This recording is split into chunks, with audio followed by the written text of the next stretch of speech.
नमस्कार। Public news देख रहे हैं आप। राजनीति में सबको केजरीवाल की आदत लग गई है। जब निचली अदालत से केजरीवाल को राहत मिली थी तो उसने खूब जश्न मनाया। मीडिया के सामने जोर शोर से कहने लगा कि हम बेकसूर थे, हमें सही न्याय मिला है, और मीडिया के कैमरे के सामने रोने की नौटंकी करने लगा। यही काम अब कांग्रेस का नेता पवन खेरा कर रहा है। जमानत मिलने के बाद ऐसे जश्न मना रहा है जैसे उसको बहुत बड़ी जीत मिली है, वो बरी हो गया है, केस खत्म हो गया है, जैसे कांग्रेस असम में चुनाव जीत गई हो। असम पुलिस की गिरफ्तारी के डर से कई दिनों तक डर डर भटकता रहा, अज्ञातवास में छुपा रहा पवन खेरा सुप्रीम कोर्ट से अग्रिम जमानत मिलने के बाद दिल्ली लौटा तो उसके स्वागत में किसी युद्ध विजेता की तरह किया गया। दिल्ली एयरपोर्ट पर कांग्रेस कार्यकर्ताओं ने उसका जोरदार स्वागत किया, फूल माराए, नाराबाजी और जश्न। यह सब देखकर ऐसा लग रहा था मानो पवन खेरा इस मामले में पूरी तरह से बरी हो गया हो। यही बात सोशल मीडिया यूजर्स को खटक गई और ट्रोलिंग शुरू हो गई। इस जश्न के बीच सोशल मीडिया पर ट्रोलिंग और असम के मुख्यमंत्री हेमंत बिस्वा शर्मा ने तीखरे प्रहारों से इस पूरे घटना को एक नया मोड़ दे दिया है। कई लोगों का सवाल है कि आखिर जमानत मिलने पर इतना बड़ा जश्न क्यों मनाया जा रहा है। जमानत का मतलब यह नहीं होता कि व्यक्ति निर्दोष साबित हो गया हो। यह सिर्फ एक अस्थायी राहत है जिससे व्यक्ति की गिरफ्तारी से बचाव मिलता है, लेकिन केस खत्म नहीं होता। पवन खेरा के खिलाफ जब असम की पुलिस ने जालसाजी और मानहानि का मुकदमा दर्ज किया तो उनकी मुश्किलें बढ़ गई। असम पुलिस की एक टीम उनके दिल्ली स्थित आवास पर पहुंची, लेकिन पवन खेरा वहां नहीं मिला, वहां से पहले भाग गया था। बताया जाता है कि वे कई दिनों तक लापता रहा। सोशल मीडिया और राजनीतिक गैलरियों में चर्चा थी कि वे गिरफ्तारी से बचने के लिए हैदराबाद और कई अन्य जगहों पर छिपता रहा।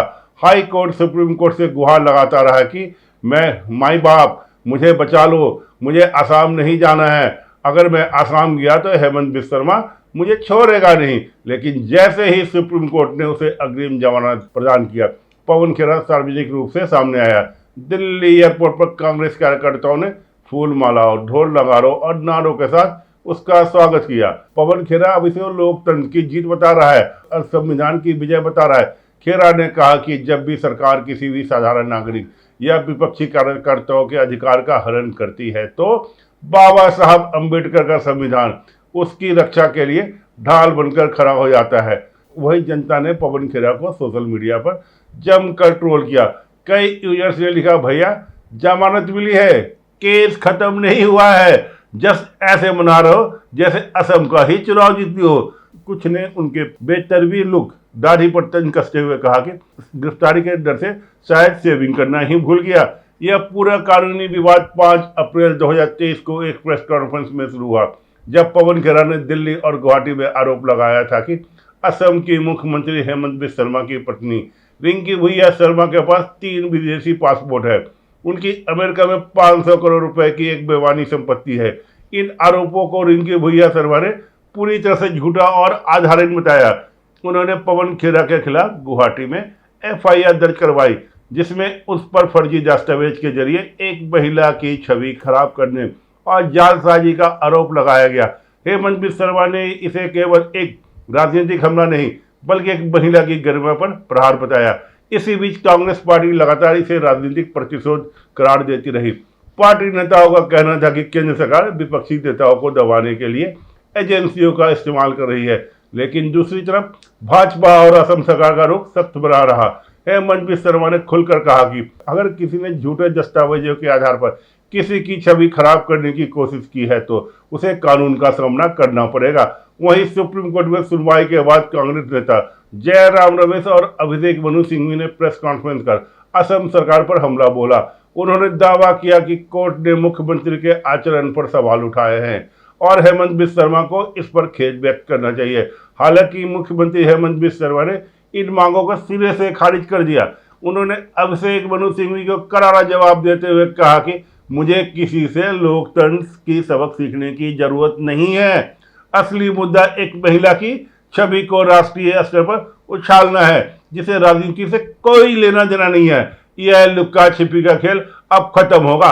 हेमंत ने अपने चिर परिचित अंदाज में कहा कि पवन खेरा को पाताल लोक से भी ढूंढ के लाएगी। उन्होंने संजय जताया कि पवन खेरा को ये फर्जी दस्तावेज शायद राहुल गांधी ने दिए थे और यह कानूनी लड़ाई अब राहुल गांधी तक भी जा सकती है। हेमंत बिस्वा शर्मा ने कहा कि असली मुद्दा एक महिला की प्रतिष्ठा का है जिसे बिना किसी ठोस आधार के नुकसान पहुंचाया गया। उन्होंने यह भी कहा कि अदालतें इस मामले में सच्चाई जरूर सामने लाएंगी और जो दोषी होगा उसको बख्शा नहीं जाएगा, उसे सजा मिलेगी। सोशल मीडिया पर हेमंत बिस्वा शर्मा का एक वीडियो बयान वायरल हो रहा है जिसमें वे काफी आक्रामक नजर आ रहे हैं। उन्होंने कांग्रेस नेत्री मल्लिकार्जुन खड़गे और राहुल गांधी पर निशाना साधते हुए कहा, उन्होंने कहा कि आरोप लगाने से पहले क्या विदेश मंत्रालय से पूछना जरूरी नहीं था? बिना पुष्टि के किसी की इज्जत उछालना पागलपन है। हेमंता ने याद दिलाया कि असम लाचित बोरफुकन की धरती है जिसने 17 बार इस्लामिक आक्रमणियों को हराया है। वे किसी खेरा वेरा से नहीं डरते और मैं पवन खेरा, उन्होंने कहा था कि मैं पवन खेरा का पेरा बढ़ा दूंगा। उन्होंने स्पष्ट किया कि पहले खेरा से पूछताछ होगी और उसके जरिए असली मास्टरमाइंड तक पहुंचा जाएगा।